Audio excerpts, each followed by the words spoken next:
Hello student, once again you are most welcome in this class in which I am going to teach you mathematics class 11th NCERT chapter 14 probability and exercise is 14.2 14.2 exercise हम लोग starting से पढ़ेंगे। इससे पहले जो आने वाले example थे, करीब 4-5 एग्जाम्पल थे, हमने वो पिछले क्लास में आपको करवाए हैं। उनकी लिंक आपको इस वीडियो के डिस्क्रिप्शन में मिलेगी। तो ये प्रोबेबिलिटी की एक्सरसाइज आपकी 14.2 और लेंथी एक्सरसाइज है। कुल मिलाकर इसमें 21 क्वेश्चन है। आफ्टर दैट इसके में मिसलेनियस एक्सरसाइज है, वो बात की बात है। तो काफ़ी कुछ उसमें आपको सीखने के लिए मिलेगा। तो देखिएगा फर्स्ट क्वेश्चन क्या है। फर्स्ट क्वेश्चन लिखा है आपके सामने, लेकिन पूछा क्या गया वो आपको नहीं दिख रहा है। फर्स्ट क्वेश्चन पूछा गया, which of the following can not be valid assignment. जो असाइनमेंट ही आपको गिवन है उसमें ये कह रहे हैं कि इनमें कौन सा वैलिड नहीं है। ये जो आपको असाइनमेंट दिखाई दे रहे हैं ABC 4-5 हैं, इसमें वैलिड कौन नहीं है। तो इसी प्रकार से रिलेटेड एक एग्जाम्पल भी है, हमने वो आपको करवाया है। अगर आपने वो सीखा होगा तो आप इस क्वेश्चन को बगैर किसी की हेल्प से कर सकते हैं। ठीक है। For the probabilities of the for outcomes of sample space. Sample space आपको ये गिवन। अब देखो वैलिड के लिए दो कंडीशन होती हैं। कोई जो असाइनमेंट आपको प्रोबेबिलिटी का गिवन है, कब वैलिड होगा कब वैलिड नहीं होगा, तो इसके लिए दो चीज़ें होती हैं। एक तो ये कि जो भी आउटकम्स आपको गिवन हो वो सभी पॉजिटिव होने चाहिए। तो बात करते हैं फर्स्ट की। अब आप फर्स्ट में देखिएगा, जो ए है सभी पॉजिटिव हैं। जितने भी आपको फर्स्ट में ये गिवन है वो सभी आपके पॉजिटिव हैं, सभी पॉजिटिव असाइनमेंट है। तो आप ए में पहला नंबर लिखेंगे, all are positive. All are positive. जब पॉजिटिव है तो आपका वैलिड असाइनमेंट हो गया। और इसी के सेकंड पॉइंट में हम लिखेंगे, अगर इनका sum less than equal to 1 है, 1 से कम हो या इक्वल टू 1 हो, तब आपका ये दोनों चीज़ें अगर सेटिस्फाइड हो जाती हैं तो जो क्वेश्चन फर्स्ट के फर्स्ट पार्ट में जो गिवन है वो वैलिड असाइनमेंट हो जाए। लेकिन वो हमसे पूछ रहे नॉट वैलिड, तो पहला वाला वैलिड हो गया। अब देखिएगा जरा एडिशन करना फर्स्ट वाले का। तो फर्स्ट वाले का जब हम एडिशन करेंगे तो आप देखिएगा कि मान लीजिएगा ये 60 पैसे हैं, 60 और प्लस 20 80 81 81 और 3 और जोड़ेंगे तो ये हो जाएगा 84 84 प्लस 5 89 89 प्लस 1 90 90 प्लस 10 100, यानी कंप्लीटली ये 1 हो गया। तो सम ऑफ असाइनमेंट क्या हुआ जाकर के, सम ऑफ असाइनमेंट हुआ जाकर के 1। सम ऑफ असाइनमेंट कहिएगा sum of outcomes, sum of outcomes is equal to 1। Less than is equal to 0 की कंडीशन सेटिस्फाइड हमारी हो रही है। Less than is equal to 0 मतलब less than is equal to 0 क्यों, less than is equal to 1 होना चाहिए। Less than is equal to 1, अगर ये कंडीशन हमारी सेटिस्फाइड हो रही है, less than is equal to 1, या तो 1 के इक्वल हो या असाइनमेंट का जो सम है वो 1 के इक्वल हो, तो ये असाइनमेंट हमारा कैसा हुआ, वैलिड। फर्स्ट वाला वैलिड हो गया। तो इस प्रकार से आप वैलिड इनवैलिड को फाइंड कर सकते हैं। अब देखिएगा सेकंड में, समझिए सेकंड में हमसे कहा जा रहा है, सेकंड बी, इसमें 1/7 कितना है, 7 टाइम्स है। देखिएगा 1 2 3 4 5 6 और 7 है, तो सभी पॉजिटिव हैं। तो आप देखिएगा इसमें बी वाले में आप लिखेंगे पहले नंबर फर्स्ट डालेंगे, तो all are positive, all outcomes are positive, all outcomes are positive, यानी ये वैलिड असाइनमेंट के लिए जरूरी है। दूसरा है सम ऑफ आउटकम्स, और जो आउटकम्स का सम है वो कितना है, 1 है। ठीक, जो कि less than is equal to 1 की कंडीशन को सेटिस्फाइड कर रहा है। इसका मतलब ये असाइनमेंट ही हमारा कैसा हो गया, वैलिड। ठीक, सी में चलिएगा। जब सी वाले को आप देखेंगे ध्यान से तो सभी पॉजिटिव हैं, तो पहली कंडीशन हमारी सेटिस्फाइड हो रही, ऑल आउटकम्स आर पॉजिटिव, सभी आउटकम्स पॉजिटिव हैं। इसमें सेकंड कंडीशन क्या है, सम, सम of outcomes.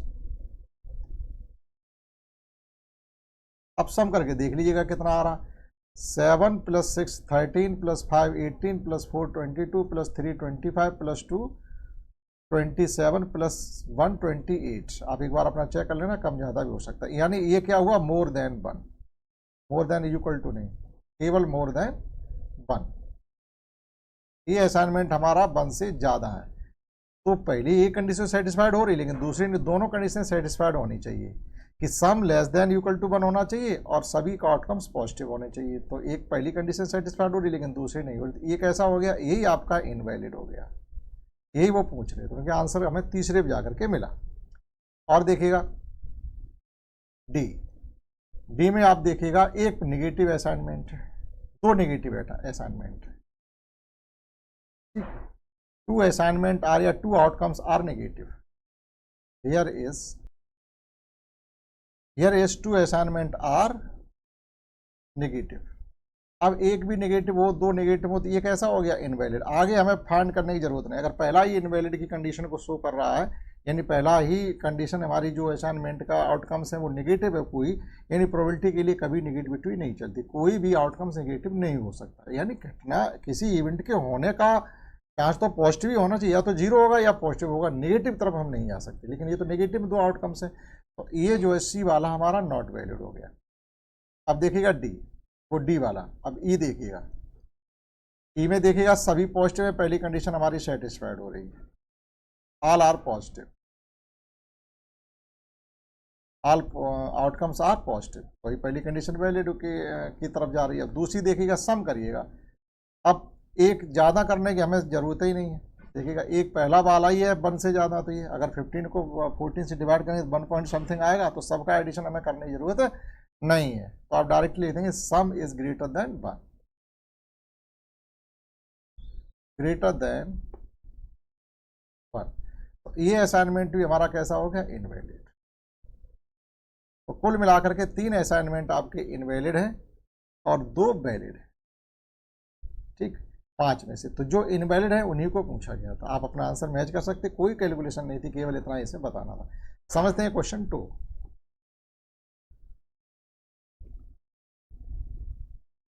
Let's understand next question 2, in which we have given that a coin is tossed twice। एक सिक्के को हम 2 बार उछाल रहे हैं या 2 सिक्कों को 1 बार उछालें, total number of outcomes will be same.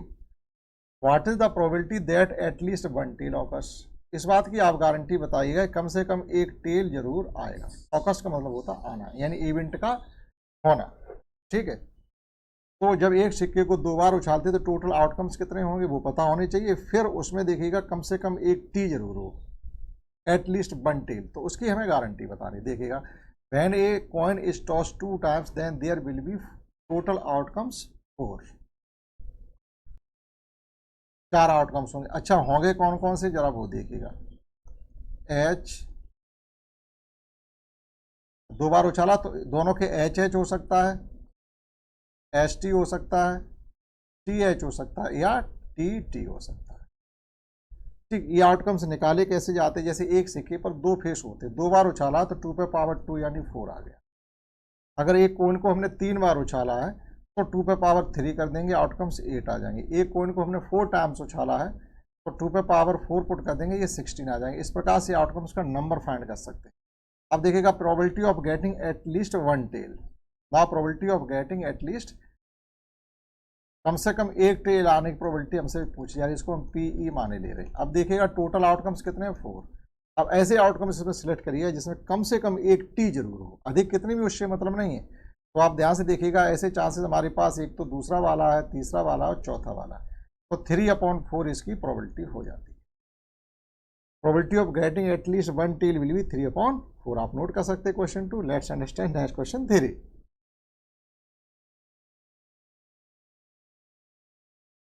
And let's understand next question 3, in which we have given that a die is thrown। एक डाई को हम टॉस करते हैं, find the probability of the following events. फिर आपसे कहा गया जो इवेंट्स आपको गिवन है उनकी हमें प्रोबेबिलिटी बताइएगा। नंबर 1 पर है ए प्राइम नंबर विल अपीयर, कि एक प्राइम नंबर हमको शो हो, ठीक।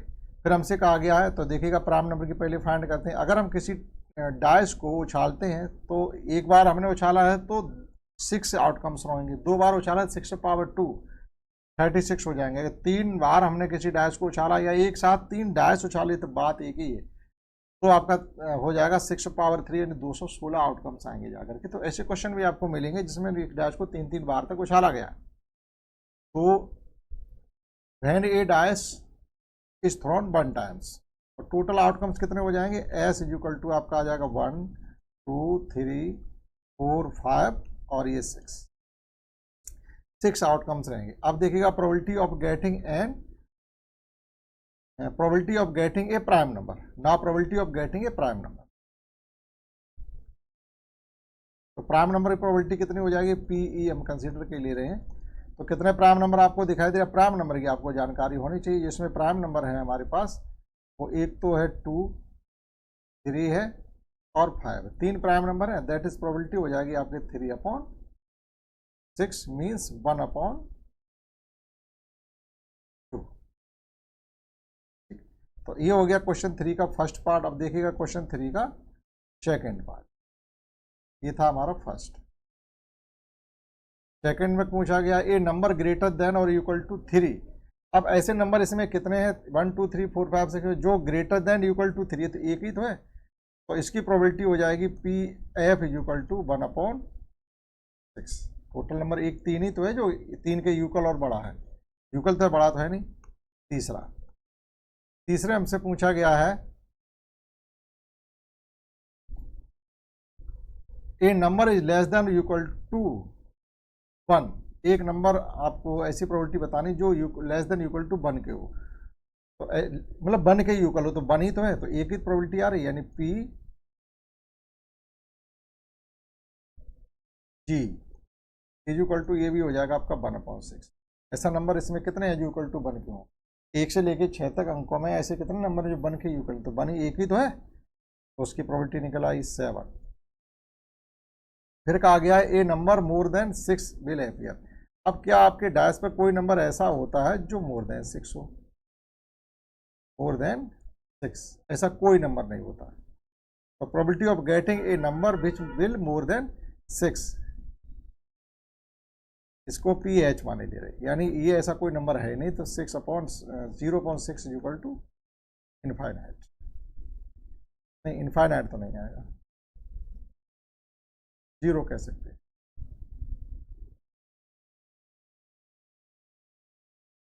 और फिर ये नंबर इज लेस देन 6। अब हमसे पूछा गया है नंबर लेस देन 6, EFGHI, इसको हमने आई माना।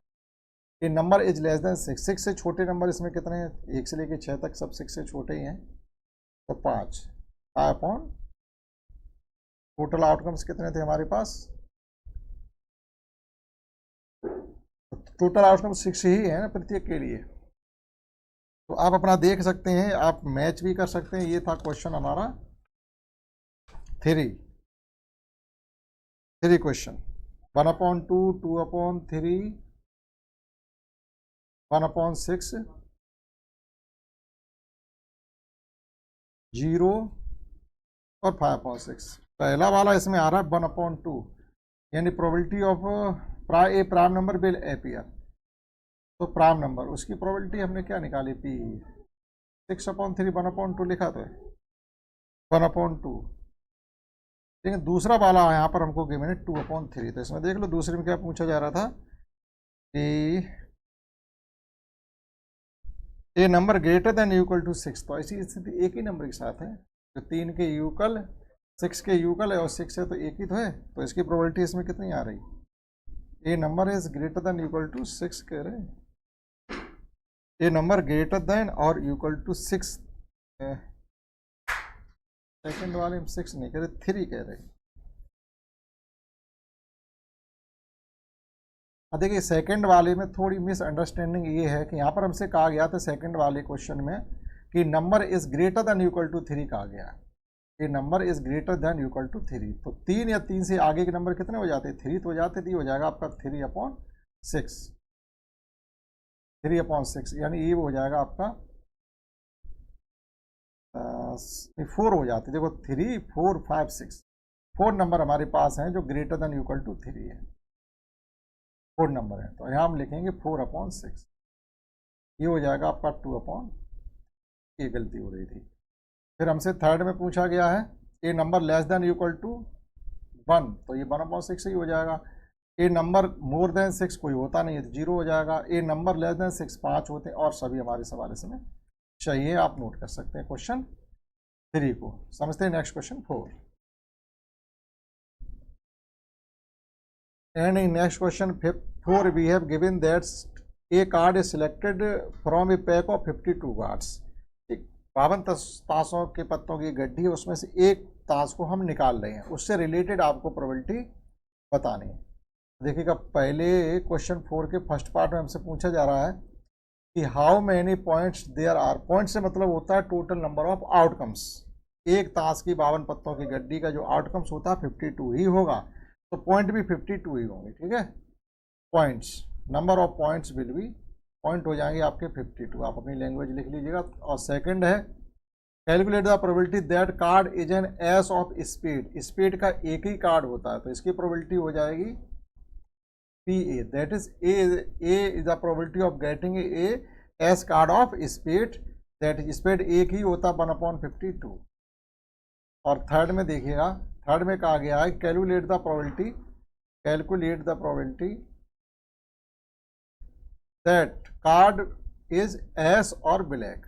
अब एस टोटल कितने होते हैं? 4 होते हैं, तो probability of getting an S यानी PB हम बोले दे रहे हैं, आप अपना अगर सुनेंगे तो लिखेंगे। Probability of getting an S, 4 S पूरे होते 4/52। 4/52 का मतलब हो जाएगा 1/13। ठीक है, अब ये फर्स्ट हो गया थर्ड का, और सेकंड इसमें और पूछा गया है। ये पहला हो गया कितने पॉइंट थे, और दूसरा हो गया calculate the probability that card is N, ये हो गया। और तीसरे वाले में calculate the probability of getting card S, तो एस आने की प्रोबेबिलिटी ये हो गई सेकंड। ये फर्स्ट ही है, ठीक है, ये फर्स्ट है। सेकंड है ब्लैक, ब्लैक 26 होते हैं, तो probability of getting A black card ये हो जाएगा आपका 13 ब्लैक टोटल कितने होते हैं? ब्लैक टोटल होते हैं 26, ब्लैक टोटल पत्ते 26 हमने जो गिनती निकाली थी टोटल 52, ये आ गया आपका 1/, ठीक, कुछ नहीं था। क्वेश्चन 4 भी हमने कर लिया। ठीक है, तो इस क्लास में हमने क्वेश्चन किए हैं 1 से लेकर के